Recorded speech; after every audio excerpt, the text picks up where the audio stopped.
오늘도 이 아침에 기도의 자리로 나오신 성도님들을 환영하고 축복합니다.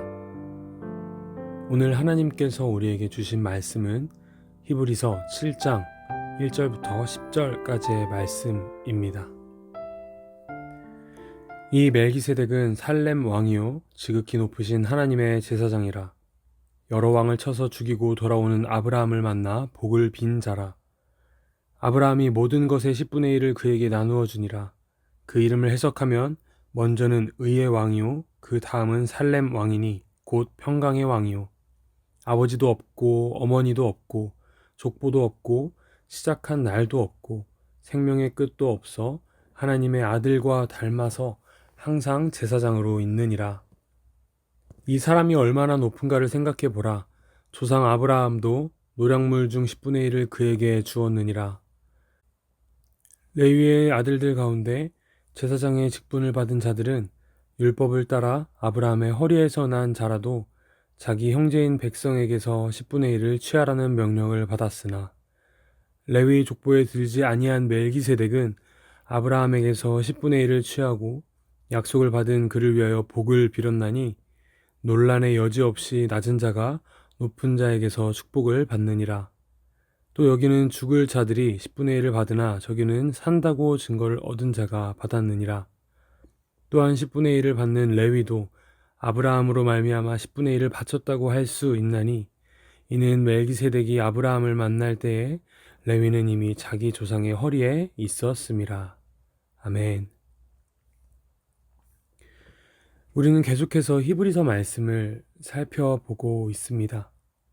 그리고 이 말씀을 통해서 우리가 예수 그리스도가 얼마나 탁월하신 분이신지, 그분이 우리의 구원을 위해서 얼마나 필요하신 분이신지를 우리가 생각해보고 고백하는 시간을 가졌습니다. 우리가 히브리서를 읽다 보면 예수님의 탁월성을 설명하는 방법이 무엇인지 알 수 있습니다. 그것은 바로 유대인들이 생각하기에 탁월하다고 여기는 존재보다 더 크고 위대하신 분이시다라는 사실을 비교하여 설명하는 방법입니다. 그래서 히브리서에는 그들이 중요하게 여기는 율법과 비교하기도 하였고 또 그들이 중요하게 여기는 모세, 여호수아 등의 인물과 비교하여 이야기하기도 하였습니다. 오늘은 특별히 멜기세덱이라는 인물을 통하여 예수 그리스도의 탁월성, 특별히 예수 그리스도의 참 제사장 되심을 함께 묵상하려고 합니다. 오늘 본문을 이해하기 위해서는 이 히브리서의 배경에 대해서 다시 한번 생각해 볼 필요가 있습니다. 히브리서를 받는 수신자들은 구약에 대해서 아주 잘 아는 사람들이었습니다. 그래서 제사장의 직분은 레위 지파에서 나온다라는 사실을 분명히 아는 사람들이었습니다. 그런데 그들이 알고 있는 그 상식 외의 인물이 있었습니다. 바로 멜기세덱이라는 인물이었습니다. 그를 히브리서 7장 1절에서 이렇게 설명하고 있습니다. 살렘 왕이요 지극히 높으신 하나님의 제사장이라. 멜기세덱을 하나님의 제사장이라고 설명하고 있습니다. 그리고 그를 2절에서는 의의 왕이며 살렘의 왕이며 평강의 왕이라고 설명합니다.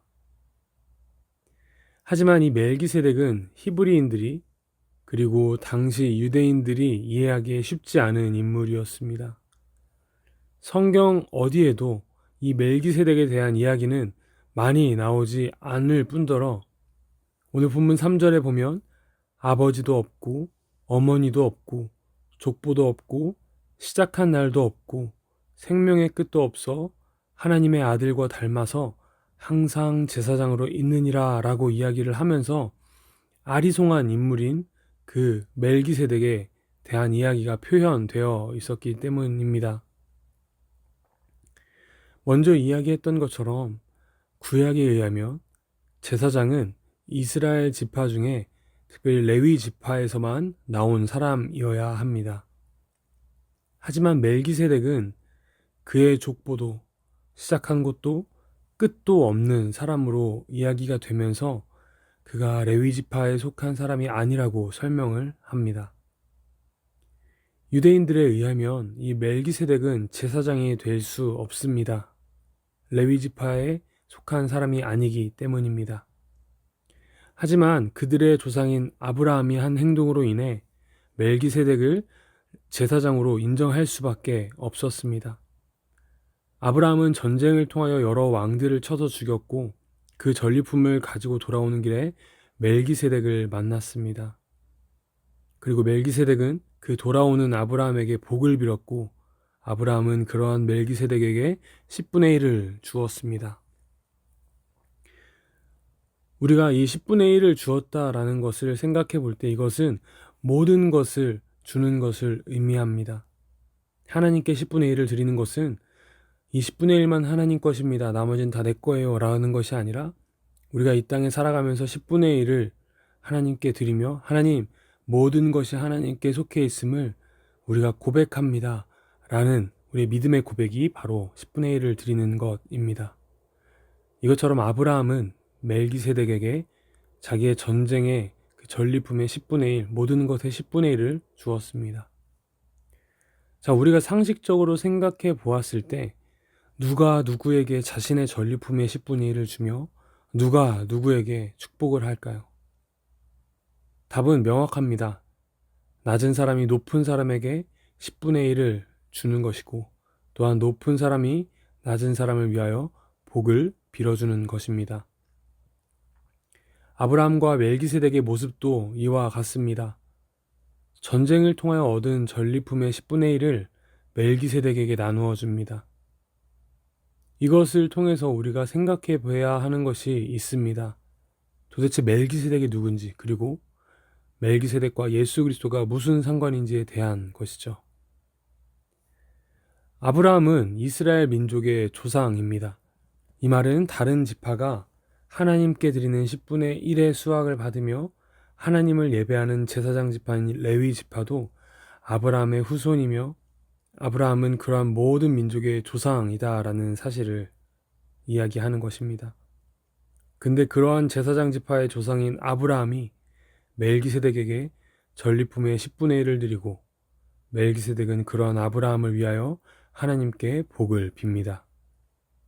즉 멜기세덱은 제사장이 11조를 드리는 자, 즉 모든 제사장 위에 있는 하나님의 제사장이라는 사실을 이 말씀을 통해 우리는 알 수 있는 것입니다. 그렇다면 멜기세덱이 다른 제사장보다 위에 있는 하나님의 제사장이라는 그 사실을 우리가 믿는 것과 또한 예수 그리스도를 믿는 것이 무슨 상관이 있는 것일까요? 시편 110편 4절에는 오실 그 메시아에 대한 이야기가 나오고 있습니다. 이렇게 이야기합니다. 여호와는 맹세하고 변하지 아니하시리라. 이르시기를 너는 멜기세덱의 서열을 따라 영원한 제사장이라 하셨도다. 아멘. 제사장은 레위 지파의 서열을 따라 나와야 합니다. 단 그로부터 예외인 사람이 이 멜기세덱이었던 것입니다. 하지만 하나님은 메시아를 향하여서 너는 멜기세덱의 서열을 따라 영원한 제사장이라고 말씀해 주십니다. 여호와 하나님께서 인정하신 영원한 제사장, 육의 혈통으로는 유다 지파에 속해 있지만 하나님께서 말씀하신 영원한 제사장이 바로 예수 그리스도이신 것입니다. 따라서 우리는 멜기세덱에 대해서 살펴봄으로써 참된 제사장이시고 구원자이시며 언약의 보증이 되신 예수 그리스도를 더욱 신뢰하며 나아가야 하는 것입니다. 이 이야기가 히브리서에 왜 쓰였을까요? 당시 히브리 사람들은 예수 그리스도를 믿는 것에 너무나도 큰 어려움이 있었습니다. 유대교를 떠나 예수 그리스도를 믿는 사람들에게 핍박이 있었기 때문입니다. 그래서 그렇게 핍박을 받는 그 사람들은 예수 그리스도를 믿는 믿음에 대한 확신이 필요했습니다.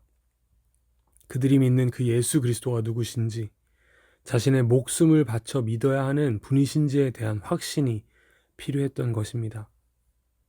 그래서 그들에게 예수 그리스도는 하나님께서 말씀하신 영원한 제사장, 하나님의 제사장이라는 확신의 이야기가 그들에게 필요했던 것입니다. 사랑하는 사김의 교회 성도님들, 과연 우리의 믿음의 고백은 누구를 향하여 있습니까? 그냥 습관적으로 듣고 아무 생각 없이 고백하는 이 예수라는 이름을 향한 믿음의 고백입니까? 아니면 참으로 세상의 서열을 따라 난 것이 아닌 하나님께서 세우신 멜기세덱의 반차를 따르는 하나님의 제사장이신 예수 그리스도를 향한 믿음의 고백입니까? 우리는 살아가면서 우리의 신앙을 지키기 참 많은 어려움들을 겪습니다. 우리의 믿음의 고백이 하나님께서 말씀하시고 세우신 영원한 하나님의 제사장이신 예수 그리스도를 향하여 있다면 우리의 믿음은 흔들릴 이유가 전혀 없습니다. 이 시간 우리 마음을 지키는 그러한 기도의 고백을 하면 좋겠습니다. 우리의 고백 끝까지 그분을 향하여 있기를 소망합니다.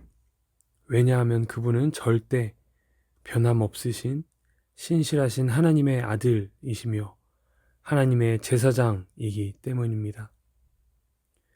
내일 큐티 말씀인 본문인 히브리서 7장 16, 17절에 나오는 예수 그리스도를 향한 고백을 우리가 함께 읽고 고백하며 오늘 말씀을 마무리하면 좋겠습니다. 그는 육신에 속한 계명의 법을 따르지 아니하고 오직 생명의 능력을 따라 되었으니 증언하기를 내가 영원히 멜기세덱의 반차를 따르는 제사장이라 하였도다. 아멘. 함께 기도하시겠습니다. 우리 첫 번째로 함께 기도하실 때 히브리서 당시 사람들과 같이 예수 그리스도를 믿는 사람들이 핍박당하는 이 시대 가운데 우리 마음 가운데 예수 그리스도를 향한 믿음의 확신의 고백이 있기를 고백합시다. 우리의 마음이 흔들리지 않고 온전히 그분을 향하기를 구하는 기도를 합시다. 영원한 하나님의 제사장이신 예수 그리스도를 나의 주로 고백하게 하소서. 세상의 어떤 공격도 예수 그리스도를 향한 우리의 순전한 마음을 꺾지 못하게 지켜주소서. 함께 우리의 믿음을 지켜달라고 하나님께 힘을 구하는 기도를 하시면 좋겠습니다. 두 번째로 우리 함께 기도하실 때 우리의 영원한 대제사장 되신 예수 그리스도를 다시 한번 마음에 새기고 나아가는 기도를 하면 좋겠습니다. 그분이 우리의 영원한 제사장이 되시며 주님이 되시는 것에는 특별한 이유가 필요 없습니다. 나의 죄로 인하여 십자가에 못 박히시고 부활하셨다는 그 사실 하나만으로 우리의 믿음의 고백의 이유는 충분합니다. 우리 이렇게 함께 기도합시다. 하나님, 오늘 하루 십자가를 매 순간 묵상하게 하시고 나를 위하여 그 고난을 참으시고 참된 중보자 되어주신 예수 그리스도를 생각하게 하소서. 그래서 모든 상황을 인내하게 하며 하나님으로부터 힘을 구하게 하소서. 함께 기도합시다. 그리고 마지막으로 나라를 위하여, 교회를 위하여 또 각자 가지고 오신 기도 제목을 놓고 함께 기도하시겠습니다. 함께 기도의 자리로 나가겠습니다.